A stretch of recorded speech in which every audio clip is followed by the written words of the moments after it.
Yeah. So let me say this. These bad reviews will kill your small business, but they don't have to. And even bad reviews can be an opportunity for business growth.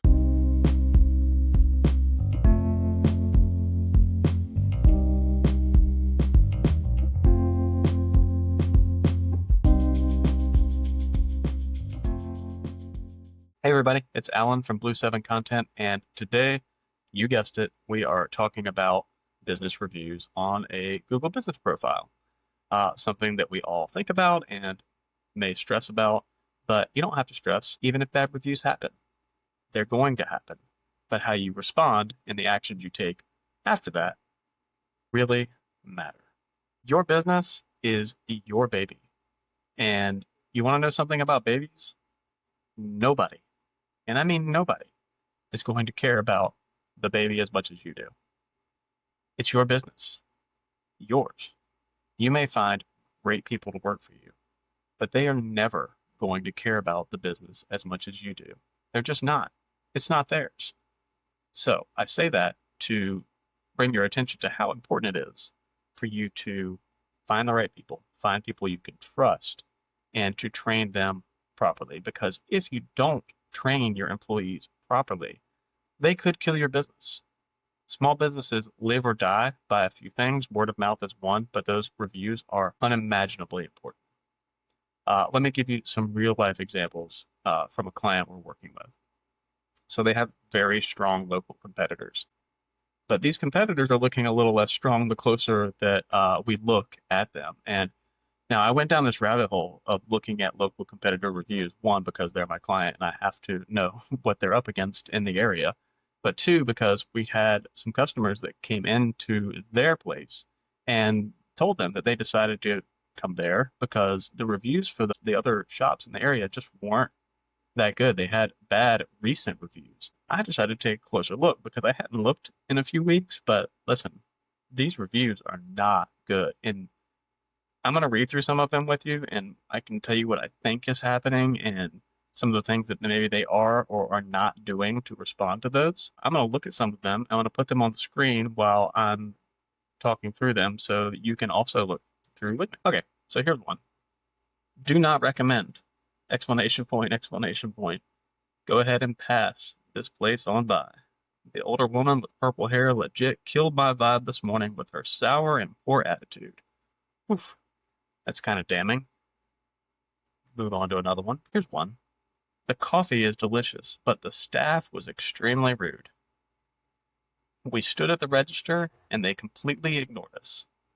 When we asked if we were at the right counter to order, she said, if you want something from here. Oof. Pretty rough. Here's the last one that I'll show you. The inside of the shop is super cute, and the macarons were wonderful. That was the only good thing about our experience, considering the service and coffee were terrible. The woman behind the counter was not kind and clearly displayed an attitude that she hated working there. I don't really need to read too much further into that, but I think we can all agree that these reviews aren't good. And as a business owner, I would not want to see these come across for my business. Now, one thing I always look at, and we'll talk about this in a minute, is the responses. And I'm going to tell you that most of these, at the time that I looked, did not have a response from somebody at the business. That is a huge mistake. And a lot of these reviews, you saw the ones we went through, a lot of them are from employees who show indifference towards the customer's needs.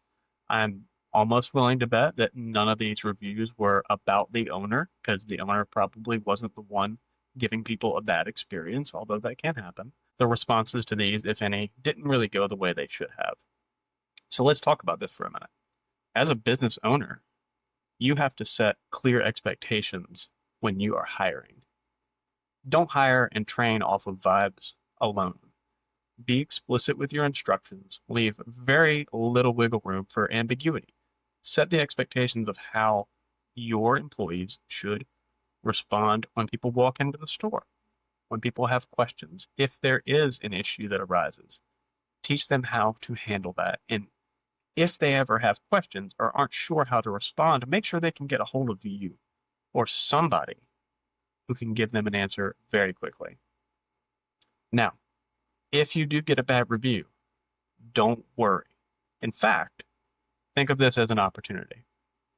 Personally, I always find it a little suspect when businesses have all excellent reviews, especially if they've been out for a little while and probably should have had someone somewhere is not going to like something about your business. It could be a local competitor's family member. It could be someone having a bad day. Things just happen. You can get a 4-star, 3-star, 2-star, 1-star, but that is okay.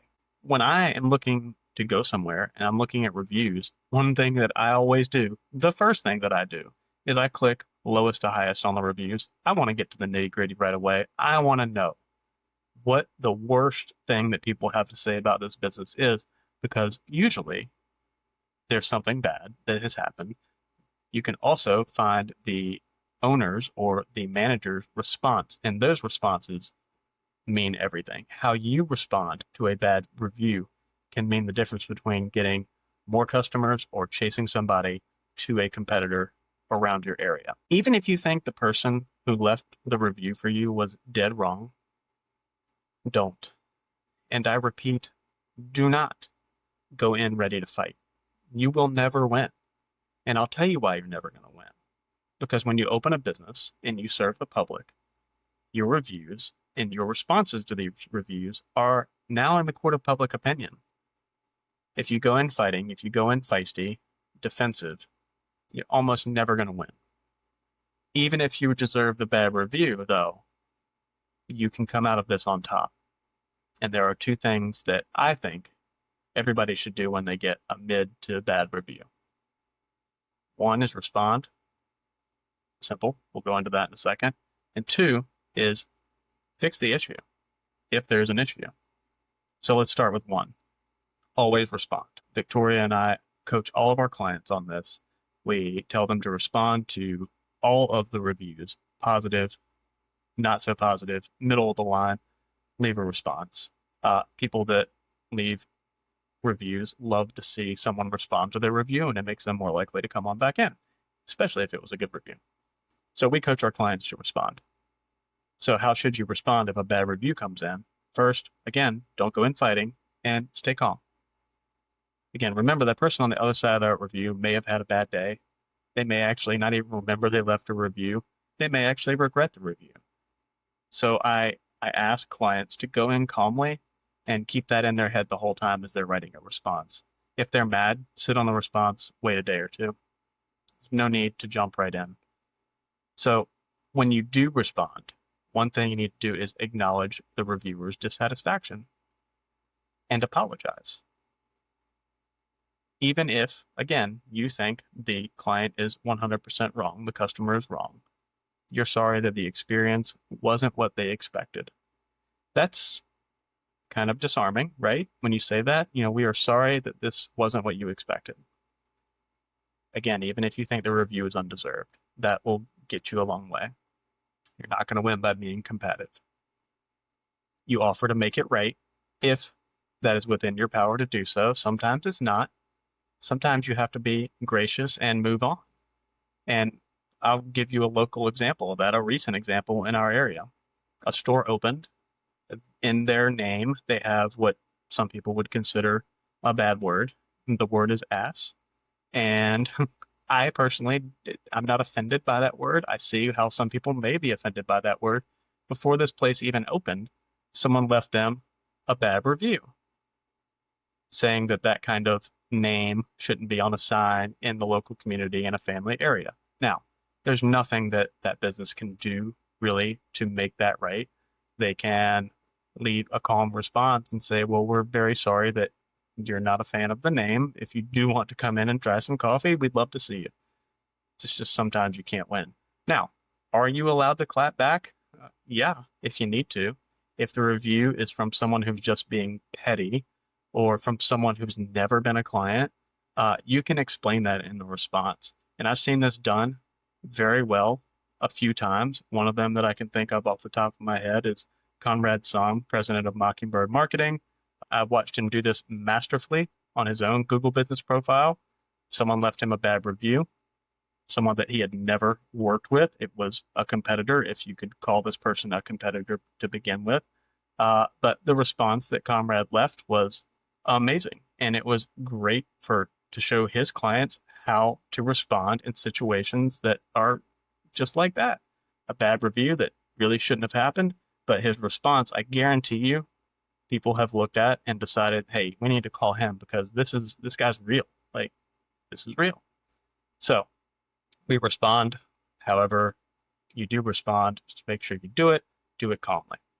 So to fix the issue, if there's an issue to begin with. Now, we looked at those reviews that I went through with you a minute ago.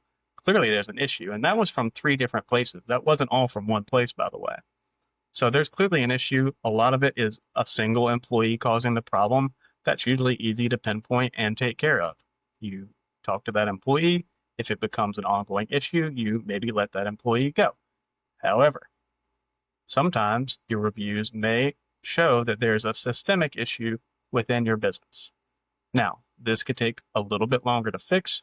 You might have to put together a tiger team to figure out what's going on, but you do need to fix it because the bad reviews will keep coming and they will accumulate over time and really, really hurt your ability to stand out against local competition. Use mid to bad reviews as potential warning signals that something may be wrong. Smaller businesses, including law firms, live or die by reviews. It's how they show credibility. It's how they stand up to chains or well-funded competition. So that's why we take reviews seriously with our clients. And if you have any bad reviews that come across, I really encourage you to try and get to the root of the issue, respond appropriately. And yeah, I think it'll take your business a long way. Anyway, that's all I have for you today. I appreciate it. If you want to subscribe, hit the like button below. Fairly new channel. We're just getting started. And if you have any crazy review stories, we'd love to hear about them in the comments, whether here or on LinkedIn, wherever you happen to see this video. I love talking about reviews. So, hey, I appreciate it, everyone. Have a wonderful afternoon.